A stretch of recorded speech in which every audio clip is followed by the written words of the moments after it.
बात करना नहीं चाहता। यहाँ वो सब लोग बैठे हैं जनाब स्पीकर, उन्होंने जिन्हें पाकिस्तान की जमहूरी तारीख़ का पता है। आप खुद इस बात के गवाह हैं कि कितनी मुश्किलों से जमहूरियत बहाल हुई। मोहतरमा बेनज़ीर भुट्टो साहिबा अपने छोटे बच्चों समेत कभी किसी मुल्क में कभी किसी मुल्क में फिरती रही। उनका गुनाह सिर्फ ये था कि वो जमहूरियत की बात करती थी।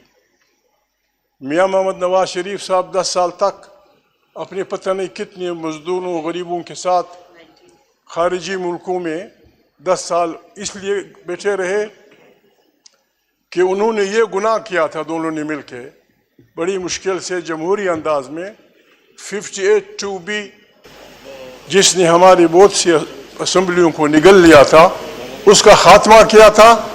और ये ख्वाहिश जाहिर की थी पीपल्स पार्टी और मुस्लिम लीग ने मुआहदा साइन करके कि पाकिस्तान को एक जमहूरी मुल्क बनाएंगे, जहाँ आइन की बालादस्ती होगी, जहाँ पार्लियामेंट ताकत का सरचश्मा होगी, जहाँ मुल्क की तमाम पॉलिसियाँ यहाँ से बनेंगी और सिंध, बलोच, पश्तून, पंजाबी, सराइकी लोगों के यहाँ जो कुछ अल्लाह ने उनको वसाइल दिए हैं उन पे उनका राज होगा और एक अच्छा जमहूरी पाकिस्तान वजूद में आएगा।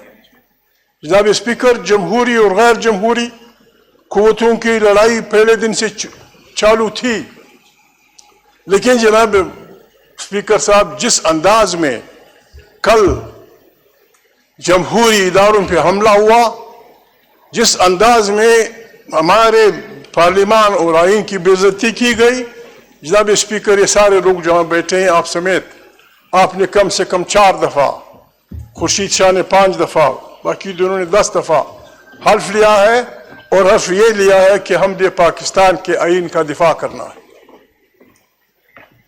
अगर वो हल्फ के कुछ मानी है जनाब स्पीकर, तो आइनी और गैर आइनी कुव्वतों के दरमियान लड़ाई कल के बहुत बिल्कुल नंगे अंदाज में।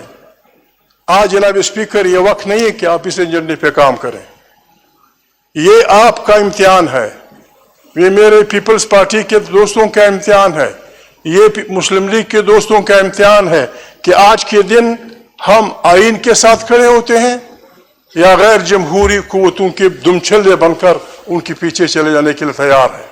हमारा तो ऐलान है जनाब स्पीकर, खुदा के इन नामों के सामने, आपकी मौजूदगी में, इनकी मौजूदगी में, जमहूरी और गैर जमहूरी कुव्वतों की लड़ाई में हम जमहूरी कुव्वतों के सफ़ों में खड़े होंगे, चाहे दुनिया की कोई कुर्बानी देनी पड़े, चाहे जान की कुर्बानी देनी पड़े, चाहे दौलत की कुर्बानी देनी पड़े, चाहे इज्जत की कुर्बानी देनी पड़े। हम इस मुल्क में किसी भी ऐसे पागल को, चाहे वो जर्नेल हो, चाहे वो शाहबाज बेईमान हो, हम किसी को ये इख्तियार नहीं देंगे कि वह हमारे जमहूरी इदारों से खेल खेले। हमारे जनाब उठिए, कौन जी बोलिए, ये मैं एक्सपंज करूंगा कि जो आपने लफ्ज। जनाब स्पीकर, बात ये है, मैं दुख होता है, सबब मेरा भाई है, हम एक साथ रहे हैं। मियाँ नवाज शरीफ 10 साल किस बात में सऊदी में बैठे रहे, पीपल्स पार्टी बाबा बिस्मिल्लाह, आ जाएगा वो दिन, मैं देख लूंगा आपको, मैं देख लूंगा जिस दिन ये लड़ाई छिड़ चुकी है। जनाब स्पीकर, आप अगर if you are the speaker, अगर आप स्पीकर हैं, अगर आपने बेइज्जत स्पीकर हम उठाया है, दिस इज योर ड्यूटी जनाब स्पीकर। कहाँ था हमारे ये लश्कर, ये जो वर्दियां पहने हुए, ये कहाँ थे कल यहाँ? जनाब स्पीकर, इस शरीफ आदमी ने रात यहाँ गुजारी है, सारी रात वो यहाँ बैठा रहा, यहाँ पड़ा रहा, और यहाँ गाड़ियों में लोग आके लोगों को पकड़ते हैं और यार लोग उनके दिफा में खड़े होते हैं। देखा जाएगा आपको, जब ये लड़ाई गर्म हो, ये लड़ाई गर्म होगी, ये लड़ाई गर्म होगी, फिर हम देखेंगे मैदान कारजार में कौन अपनी उसी कुर्बानी देता है। Thank you very much ji.